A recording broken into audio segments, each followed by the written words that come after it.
2010 Hyundai Tucson, Tucson, however you say that word, sorry. So, we're just going to go over it, do a full system scan. The customer noticed some lights on the dash. We're going to do a full system scan, which Evan's doing right now. Right, buddy? Since I got a new scan tool, apparently the old one is his now. Right, buddy? Now, we're going to do a full system scan. See what's going on with the vehicle and the different systems, because I did notice the ABS lights on, traction control, and all that stuff. Then we'll go ahead and put it on the lift and see what we got going on. If there's any, just check out, brakes, wheel bearings. Just kind of look everything over and get a quote together for the lady. Steve's over there making bacon again. So Evan did a full system scan. Hit report, buddy. And then what we're looking at here is all your modules. So let's see what we got. First time looking at this. Engine, evap system, vent valve solenoid circuit. So he's got a circuit code for the evap system. 449, we'll look at that. History code. That's an old code, but we'll take a look. Electronic stability control. That's your traction control. Left front wheel speed sensor circuit, open or short. Left front vehicle speed range performance. Left front vehicle speed invalid, no signal. That's why the ABS lights on and the traction control lights on. So we'll address that.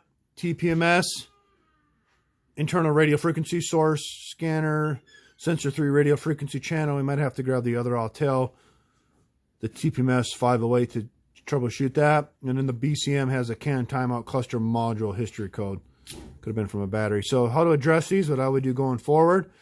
The evap system, we'll do some evap tests. Look at the solenoid circuit with the schematics, wiring diagram.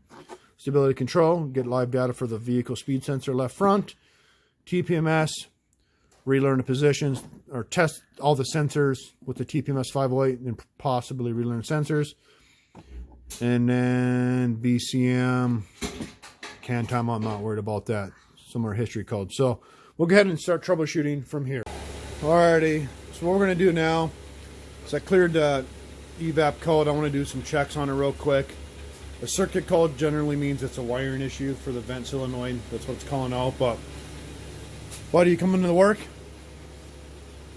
Gotta eat a bunch of bacon. So Evan's gonna go under special function. We already cleared the codes. He's gonna go for that issue. Evap leakage test. And it tells you vehicle stopped, 1585% fuel, no DTCs which we erased, idle status, engine warm, engine coolant temp above 80 degrees Celsius.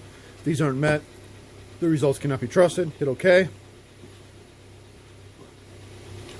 So it's doing its test right now. We'll let it do it and we'll come back to the video. It's still doing its test. We'll let it run some more here. Continue to do its tests. You can see that it's positive vac or negative vacuum there, and it goes positive. It's turning the purge solenoid on and off, doing all of its tests right there. So you can hear the engine rev up. That's the computer controlling it to do its test. Still doing it, right, buddy? Yeah. It says test completed, no leakage detected. That's a good thing. What we're going to do now is look for our if there's any codes, pending codes, hard codes, make sure there's none in there. And then, now this was a history code, but we're still going to check the circuit. We'll get up on the lift and check the circuit for this, just to make sure. I don't know if somebody fixed this in the past. It was a history code, but since we're here, we'll just do a real quick evaluation. Right, Steve? All right, so I pulled up service data for the P0449 for the 2.4 liter is what she has. And it describes it here, but I'll explain it here. It's just like a Chevy. You got a purge solenoid up front on the front of the engine. On the back, you got a charcoal canister and a vent solenoid. So here's your charcoal canister up here. Here's your vent solenoid, which they call it the CCV. 2 wires, power from the fuses, and then the other wire goes to the PCM and takes it to ground through a MOSFET transistor to control it. So what do they do on these vehicles? to do its test, and you have lines running through. The gas vapors in this gas tank have to vent into the atmosphere, right? They can't be plugged up, otherwise it would expand and contract with temperatures, just like a gas can in your garage. Well, it vents through the charcoal canister, and that charcoal in there absorbs all the vapors, and it vents all through the vent solenoid. The vent solenoid's naturally on. Well, when it's running, the computer will control or close the vent solenoid, open the purge solenoid in the front of the engine, which it'll pull engine vacuum, and then it'll close the purge, and then you're monitoring the fuel tank pressure sensor to see where see if it's got a, the decay rate of it's leaking down, or it's got a plug or something, right? Well, if you look at service data, and right now there's no issue with this, but here's what could be happening. So the CCV is the canister closing valve, which is the vent solenoid. And it explains, so if the P0449, if the PCM detects that the PCM sets the DTC P0449. If the PCM detects that the fuel tank pressure is too low as a result of a stuck closed CCV, which means that solenoid is stuck closed, or it's mechanically stuck closed, or something like that. Here's all your DTC strategies, but basically the threshold value, the fuel tank under pressure is below negative 30 HPA. So basically when it's stuck closed, it's still pulling vacuum because it's stuck closed. 2 driving cycles to set the code for the light, or not to set the code, for the mill to come on. You can check the resistance of the circuit, 23 to 26 ohms. But if you look at the schematics here, which is this guy, get a little bigger. Here's your valve. You got 12 volts coming in. Computer controls the ground. Here's your pin out. So what we can do is we can do some active test. Before we do that, hit the escape button, buddy. Hit live data. Sorry about the glare, but you can see Evan. So what I'm going to look for is fuel tank pressure sensor. And we shouldn't have much pressure or vacuum right now because we're, 0.2 HPA, which is basically atmospheric pressure. Hit active test. And then what we're going to do, canister shutoff valve. When I tell you to hit start, buddy, not yet, okay? We're going to go back under here. We want to make sure to, because the fault code is calling out this vent solenoid valve. Hit start. Hit stop. So you can hear it turning on and off. It's not stuck. Well, why was it stuck before? Was it a, intermittent condition? Was there moisture in there that got it stuck? Was somebody already here and fix this? Doesn't look like it, perhaps, because it is pretty dirty still. So there's nothing wrong right now. And we proved that at the beginning of the video because it did all of its tests. It opened it up. It closed it when it did all of its self-tests. If it failed, it would have failed during that test because we're forcing those conditions. Another thing you can do, hit escape. Hit this one, the clocked one. When I tell you to hit start, not yet. Start. Now it's going to turn it on and off, which means it's clocked. And you can take a test light and check that, but we can mechanically hear it. Nothing's stuck. If it was stuck, you wouldn't hear it moving. Hit stop. And we proved that test passed when we did the check. So we'll talk to the customer and see if they have, if something was done with this. But I don't want to go ahead and just throw a part at it because right now there's nothing wrong. But what the code is saying that if this is stuck closed, then you're going to have a lot of negative vacuum, which we'll start it and check our vacuum with the fuel tank pressure just to verify some more data. So right now, we got the engine running. We're watching the fuel tank pressure. And if we get above or below negative 30 HPA, that's going to throw the code. So we're just going to watch it, but I don't think it's going to, and actually I know it's not going to because this thing would focus. Because we already did the test with it, and it passed everything. Which we can do one more time just to make sure. Focus. There we go. So yeah, we're at negative 7.8. That looks like... So if you look, negative 7.9 is the most. It focuses. I don't know why this is having a hard time focusing.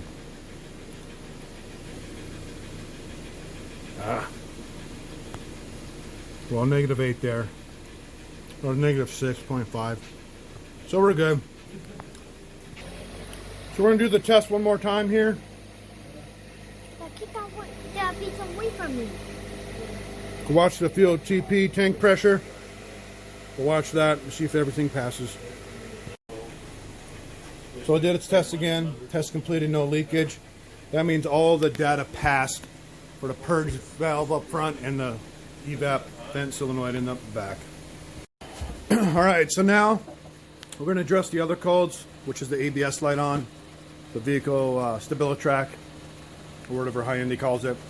So we're going to go to the electronic stability control. Evan's going to hit that little arrow. And then Evan's going to hit read codes when it comes up. Trouble codes. And then, so 3 codes. 1 active, 2 history. Left front vehicle speed sensor circuit. Opener short. Left front. Left front, intermittent. Left front, no signal. So hit escape, which would be this guy right here. That's the left front. Go ahead, live data.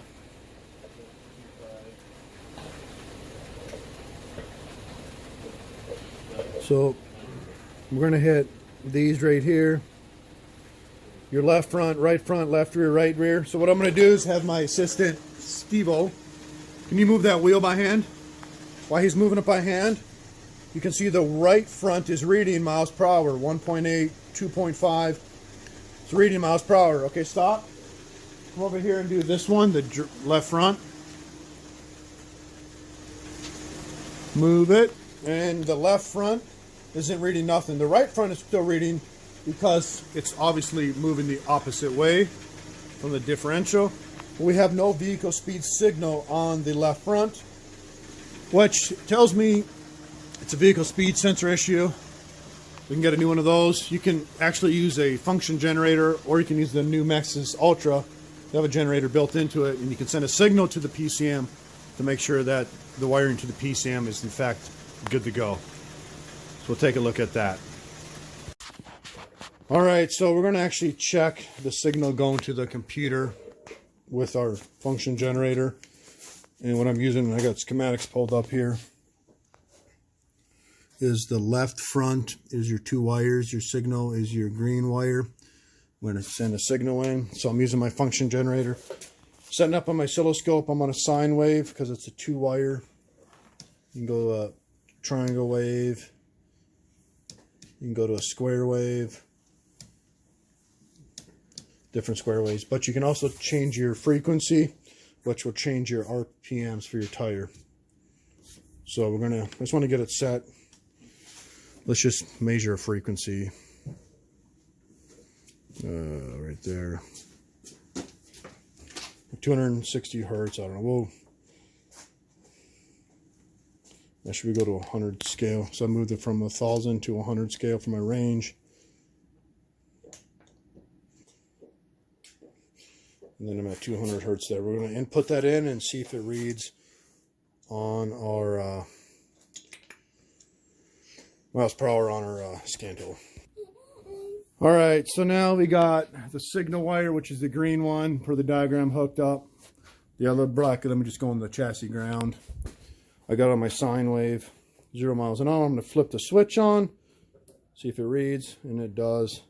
So I can adjust the frequency to go increase or decrease miles per hour, which tells us that the computer and the wiring is good. So absolutely, it's an actual wheel speed sensor. So that's wheel speed sensor is the part that we need.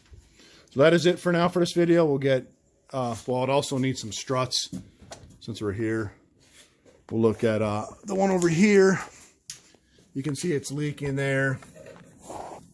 It's leaking from fluid. Maybe kind of hard to tell in the video, but it's leaking fluid pretty good.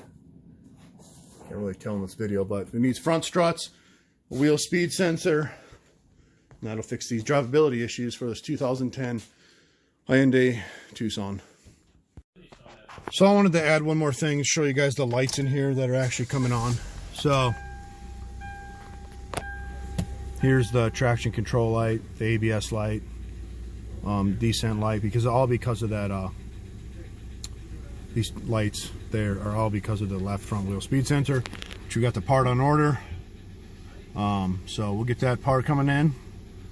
There was a tire pressure monitor system fault, but it was an old code, no TPMS issues, but we'll take a look at that too when we get the other scan tools. So that is it for now until we get the new parts in for this 2010 Hyundai Tucson. Well, I know I keep saying I'm done with this vehicle. I want to go ahead and check its TPMS stuff out. So we've got the Maxi TPMS 408. So we're going to go do advanced mode. I don't know why this thing will never focus. There we go. It is a Hyundai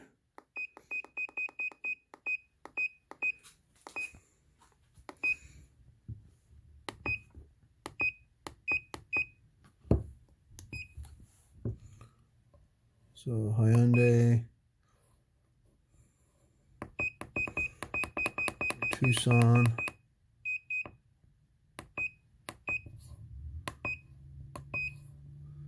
It's a 2010.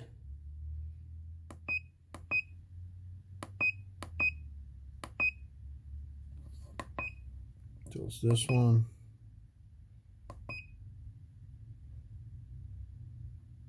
Gonna trigger all the sensors. There may be nothing wrong. I just want to check.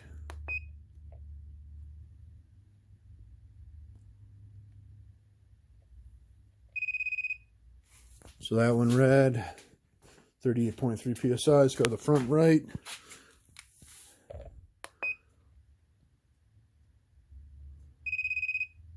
$39.4. Back right. So I'm trying to do this in film at the same time. Kind of a pain. 37.9. And this one, back left. Good, 37.1. So now we're going to connect the OBD cable and turn the ignition on. Got the cable on, ignition on, engine off. So we're going to hit yes, continue. It's going to communicate with the vehicle. This thing is having a hard time focusing. There.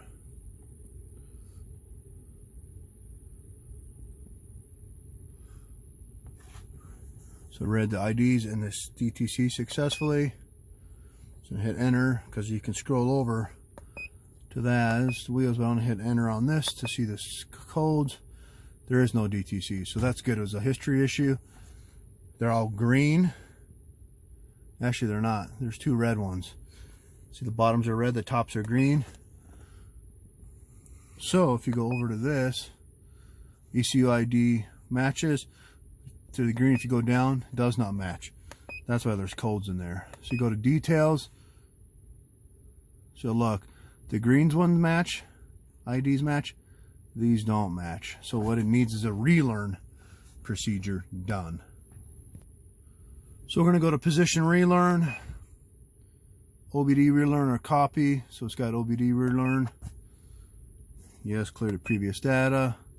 It says a proper TPMS2 is required, which we have. Properly installed tire pressure sensors. They're already installed. Ensure they're installed to the right. Ensure the tires are inflated to the pressure listed on the tire placard, which they are. Start with the left front tire. Use the TPMS to trigger your sensor. Then go through them. Turn ignition to on position. Connect TPMS OBD port and then right sensor ID. Switch to off. Then switch the ignition on. Test drive above 19. We're going to follow those steps. So now it wants us to trigger these. So it's going in its relearn mode. So kind of the same thing as we did before. We're just going to trigger them now. It's going to relearn the tires IDs, the hexadecimal IDs, and it's going to relearn the positions.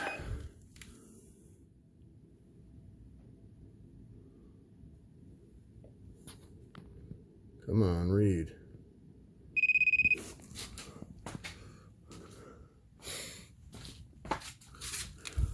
Every vehicle is different. This has got OBD relearn, some got stationary relearn. Just depending on the vehicle.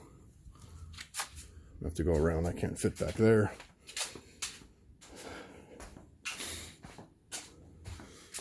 And do the left rear. So please connect OBD, turn ignition on, so we'll hook that back up. All right, key on, engine off, hook back up.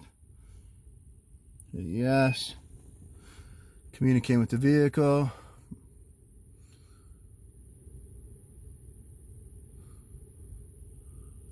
Like I said, key on, engine off.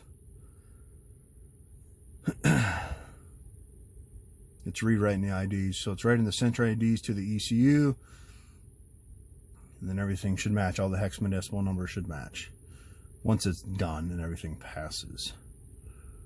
So basically reprogramming all the sensors right now.